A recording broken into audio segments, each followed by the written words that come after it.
11 अगस्त को राज्यसभा में जोरदार हंगामा हुआ था। आरोप लगे कि हाथापाई तक हुई।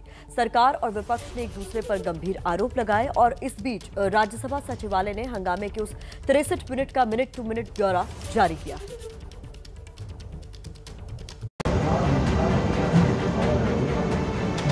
सांसदों को मारा गया, धकेला गया, पीटा गया। झूठ के आरोप पे वो बचना चाहते हैं एक्शन से। तैयार करके वो करके ला कर दूसरों को बदनाम करने की अगर कोशिश किए, ये एंटी डेमोक्रेसी है। खुद तो गिरे लेकिन देश की गरिमा को तो ना गिराएं। जो फुटेज आप देख रहे हैं वो उनके हिसाब से देख रहे हैं। आप शुरू से दिन भर की कार्यवाही देखिए, पूरे समय में क्या हुआ क्या नहीं हुआ। सारे वीडियोस जो है ये एक तरफा एक सेलेक्टिव वीडियोस ना वो लीक करें।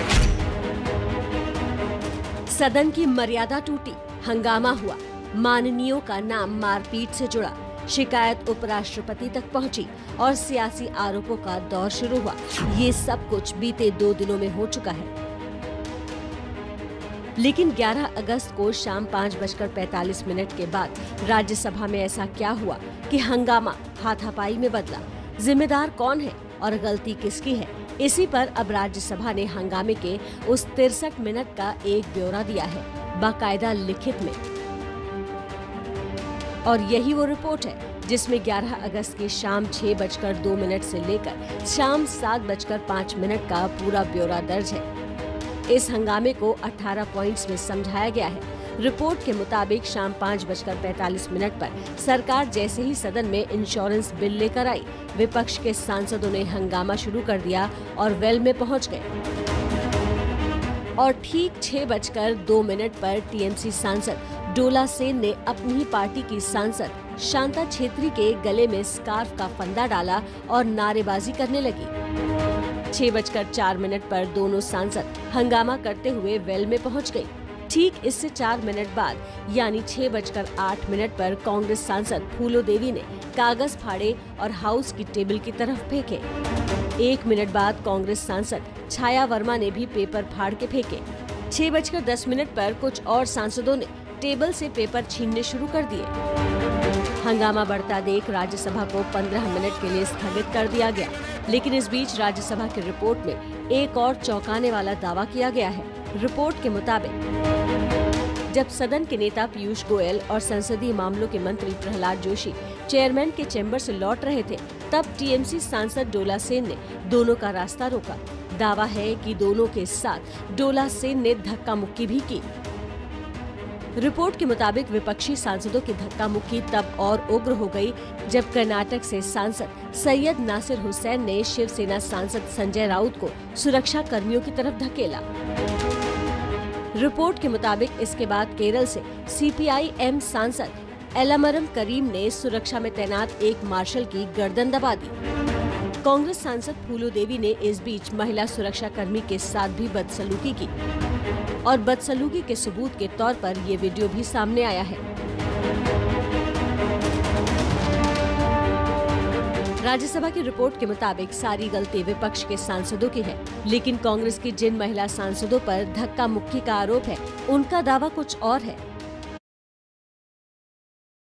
को लेके चले गए वहां तक, उधर से धक्का हुआ तो हम भी दोनों तरफ से धक्का मुक्की हुई। मैं तो नहीं कह रही हूँ कि एक ही तरफ से हुआ, दोनों तरफ से धक्का मुक्की हुई। राज्यसभा का चैनल उनका चैनल है और वो अपने हिसाब से दिखाना चाहते हैं। क्या दिखाना चाहते हैं, क्या नहीं दिखाना चाहते, वो खुद तय करते हैं। जो फुटेज आप देख रहे हैं वो उनके हिसाब से देख रहे हैं। आप शुरू से दिन भर की कार्यवाही देखिए, पूरे समय में क्या हुआ क्या नहीं हुआ। एक तरफा एक सेलेक्टिव वीडियोस ना वो लीक करें, सारे वीडियो जो है वो पब्लिक डोमेन में डालें।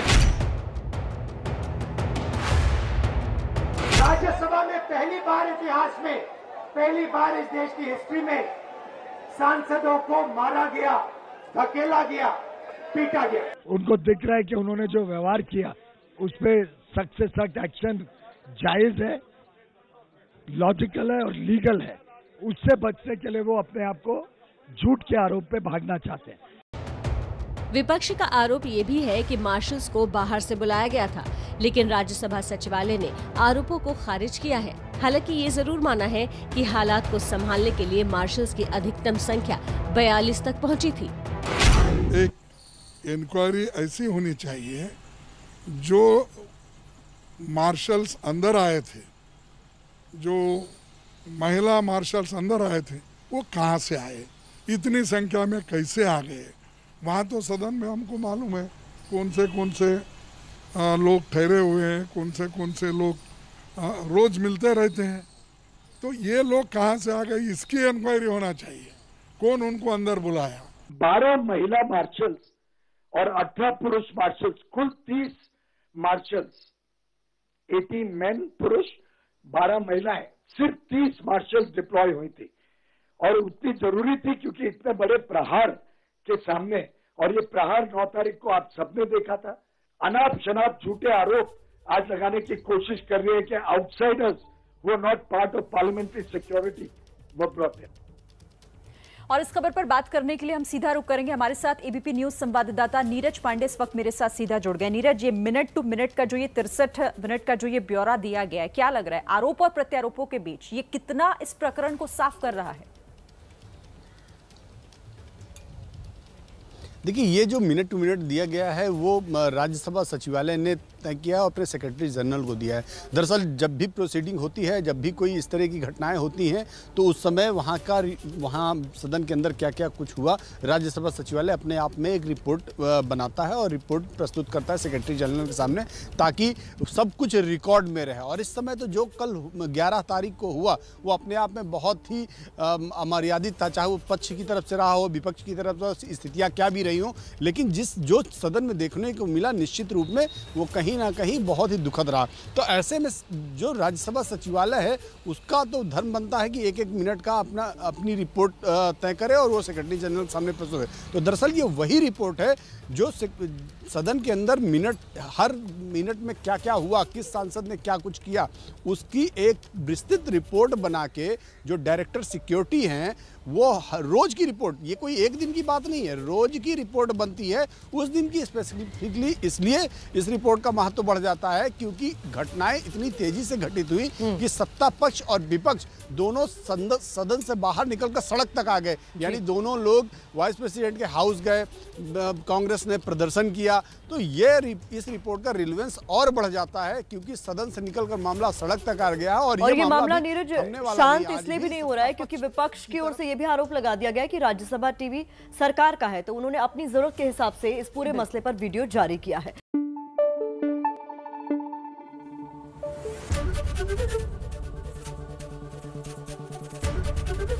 एबीपी न्यूज आपको रखे आगे।